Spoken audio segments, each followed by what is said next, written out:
Jejeroso berpendapat bahwa kenyataan terbaik dalam masyarakat adalah apa yang dianggap baik oleh semua orang yang merupakan rakyat.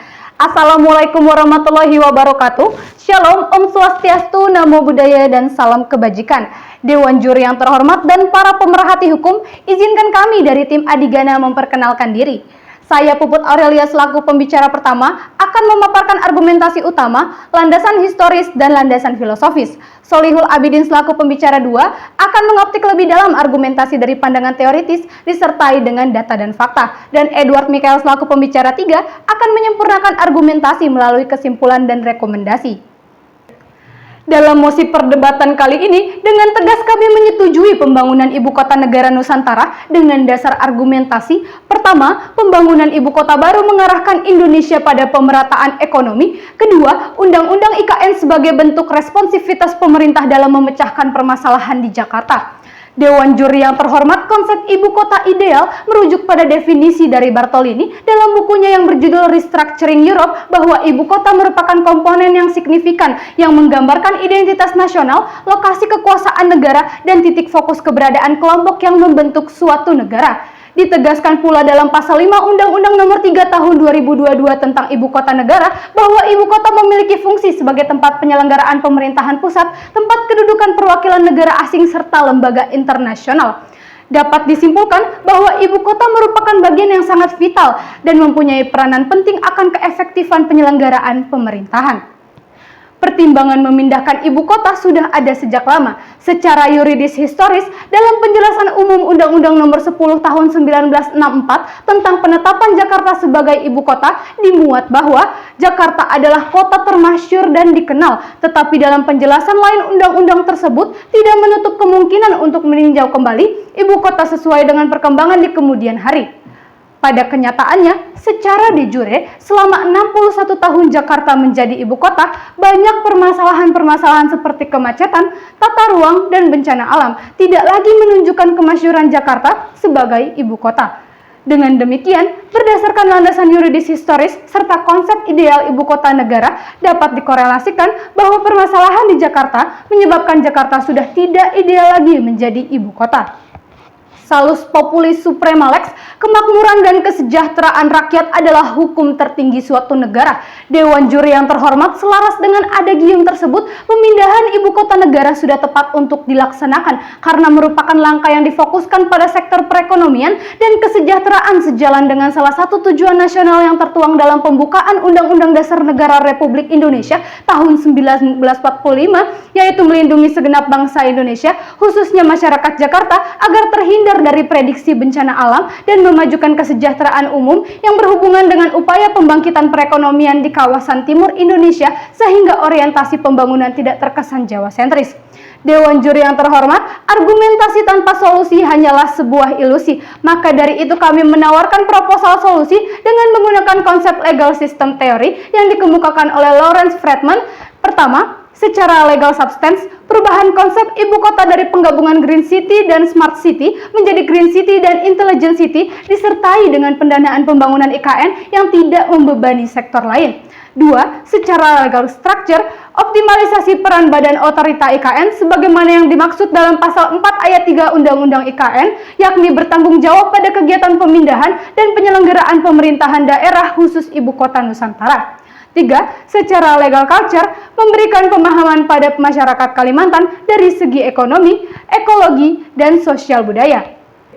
Emil Geraldine berpendapat, to govern is to foresee. Menjalankan pemerintahan berarti melihat ke depan dan menjalankan apa yang harus dilakukan. Dewan Juri yang terhormat, izinkanlah saya untuk membangun lebih dalam argumentasi dari pandangan teoritis disertai dengan data dan fakta. Meninjau pemindahan ibu kota dengan metode Economic Analysis of Law, di mana menganalisa persoalan hukum menggunakan prinsip-prinsip ekonomi sebagai pilihan-pilihan rasional. Sebagaimana dalam buku Richard Posner, analisis ini melihat berperannya hukum dari segi nilai, kegunaan, dan efisiensi. Berdasarkan analisis tersebut, terdapat dua faktor utama yang menjadi alasan kuat kenapa ibu kota harus dipindahkan. Yang pertama, berkaitan dengan efektivitas dan efisiensi, yang mana Jakarta dinilai tidak efektif dan efisien sebagai ibu kota, dikarenakan berbagai permasalahan lingkungan seperti permukiman yang terlalu padat, karena tingkat populasi yang tinggi sehingga menimbulkan permasalahan macet, polusi, rentan banjir, dan berbagai masalah geografis. Dikarenakan berbagai masalah tersebut, membuat pemerintah harus mengalokasikan sebagian dana untuk menanggulangi permasalahan tersebut, sehingga secara tidak langsung akan mempengaruhi kinerja dan kebijakan pemerintah di sektor lain. Yang kedua, berkaitan dengan nilai dan kegunaan. Pembangunan IKN berkaitan dengan langkah awal dalam usaha pemerataan ekonomi. 54% dari total penduduk Indonesia dan 58% PDB ekonomi Indonesia berada di Pulau Jawa. Menurut Deputi Bidang Pengembangan Regional Bappenas, 50% wilayah akan mengalami peningkatan perdagangan jika ibu kota dipindahkan ke wilayah yang memiliki konektivitas yang baik dengan provinsi lain.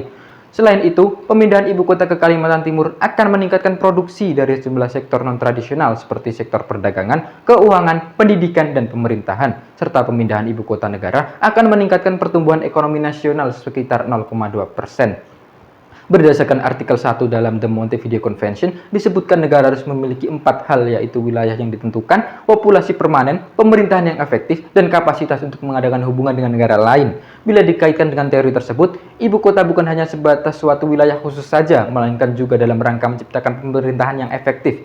Suatu pemerintahan tentu harus mempunyai tempat kedudukan yang sesuai agar dapat berjalan efektif sebagaimana fungsinya. Namun, mari kita lihat kondisi Jakarta pada saat ini. Berdasarkan data World Air Quality 2020, konsentrasi partikulat yang menjadi polutan paling berbahaya di Jakarta termasuk dalam 10 besar tertinggi di antara ibu kota dunia lainnya. Selain itu, berdasarkan data dari BPBD DKI Jakarta, pada tahun 2021 mencatat bahwa bencana banjir yang terjadi di Jakarta berdampak pada sebanyak 113 RW.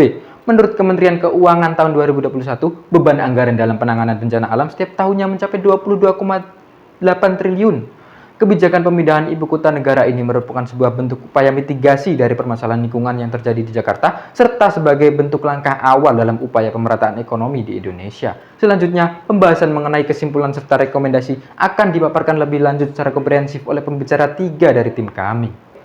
It perfectum est quod ex omnibus suis partibus constant. Sesuatu dinyatakan sempurna bila setiap bagiannya lengkap. Melanjutkan argumentasi kami, berdasarkan naskah Akademi RUU IKN, rasio infrastruktur di DKI Jakarta hanya 5,42%, sementara rasio ideal seharusnya 15% dari luas wilayah, sehingga menyebabkan kemacetan yang sangat tinggi. Berdasarkan TomTom Traffic tanggal 23 Mei 2022, menyatakan Jakarta memiliki tingkat kemacetan 76%. Berdasarkan World Bank tahun 2019, kerugian negara akibat kemacetan di Jakarta mencapai 65 triliun. Adapun teori Growth dari Francois Perrox menjadi alasan penguat dalam efektivitas tujuan pemerataan ekonomi dalam pembangunan ibu kota baru. Teori ini menekankan pada segi hubungan kekuatan ekonomi yang menjadi faktor penarik bagi wilayah lain untuk bekerja sama sampai suatu wilayah menjadi pusat pertumbuhan. Teori ini mampu melihat perkembangan suatu wilayah dengan adanya interaksi industri utama dan pendukung, serta terjadinya koneksi ekonomi yang dinamis sehingga berbagai aktivitas ekonomi mampu membuka lapangan kerja, meningkatkan pendapatan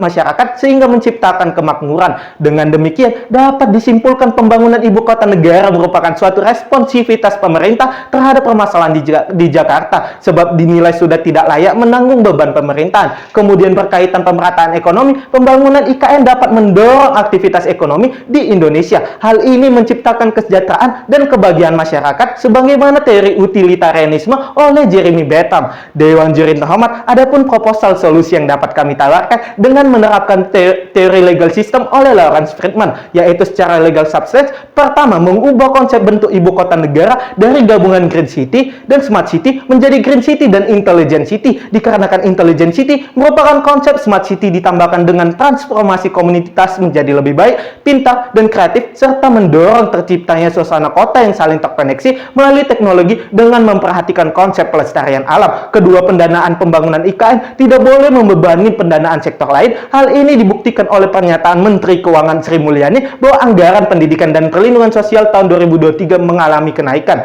Secara legal structure, yakni membentuk konsil perwakilan masyarakat yang bertugas mengawasi kinerja dan operasional pelaksanaan tugas otorita IKN untuk menghindari kesewenangan badan otorita. Konsil ini memiliki hak untuk mendengar dan menerima laporan yang akan dilaporkan kepada Presiden untuk ditindaklanjuti. Secara legal culture, untuk meningkatkan ketahanan masyarakat Kalimantan terhadap pembangunan IKN dengan memberikan representasi identitas budaya dalam pembangunan IKN, memberikan pengetahuan karakteristik budaya dan sosial, ekonomi penduduk lokal kepada ASN yang akan dipindahkan, misalnya berdamai dan serasi dengan negara, mensinergikan budaya dan kearifan lokal dengan pemanfaatan teknologi dan inovasi, dan meningkatkan sumber daya manusia sejak awal perencanaan. Akhir terbesar dari kehidupan bukanlah pengetahuan tetapi tindakan. Thomas Henry Huxley.